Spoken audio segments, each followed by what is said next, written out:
Storytime. So a few months ago, me and my grandparents went to the Ywharries National Park to ride dirt bikes. We had a great time. We rode a lot of trails, tried some challenging ones, saw some great scenery, and I nearly broke my leg in the process, but everything you want for a great story. So we leave the next day to head back to our house. About 15 minutes into the ride on home, we get a vibration in our camper. Our camper is pulling behind a small enclosed trailer for our bikes, so they don't get stolen, because that's not fun.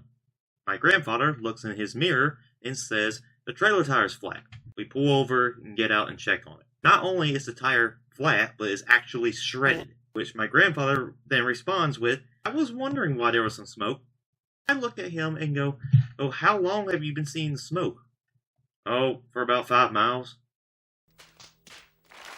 Anyway, we get that taken care of pretty easily. No big deal. We hop back on the road. 10 minutes later, get another vibration, this time much worse. For context, the camper that we're driving is a Mercedes Class C camper. It's pretty much a Sprinter van with the camper slapped on top of it, with the dually set up in the back. Get out, check on everything, and lo and behold, one of the rear tires is shredded. And not only just one of the rear tires, but one of the inner rear tires.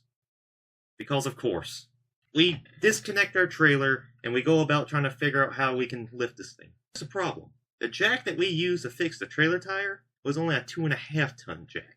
There was no way that this jack was going to pick up this oversized Sprinter van. So my grandfather then pulls out a 5-ton hydraulic jack that he's never used before, or has no idea how it works. Use the camper's actual leveling jacks to lift it up as much as possible. It's starting to end, it's higher than the front end at this point. Once we get the jacks high enough, we put some wooden blocks up underneath to hold it up in the air. The hydraulic jack up underneath, pump it, go to work to get both the outer and the inner tire off. We look back 30 seconds later, you can see that the jack has lowered significantly. We have a jack that we don't know is even reliable, and we're up underneath this giant camper. There's nothing more sketchy than being up underneath a vehicle with a sketchy-ass jack stand. Crawl up underneath and pray that everything will hold together so that we don't end up permanently under this camper. Tire off. We get both the outer and the inner shredded tire off. Put the new tire on, put the outer tire back on, plug nuts down, drop the jack, and after about an hour and a half of crawling around on the ground in grime, me and my grandfather finally get the thing back to normal. We lower the camper, hop in, and we finally get home. It would have been about a 3-hour trip turned into a 5-hour trip.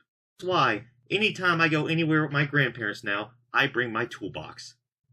Y'all stay safe out there. Take care.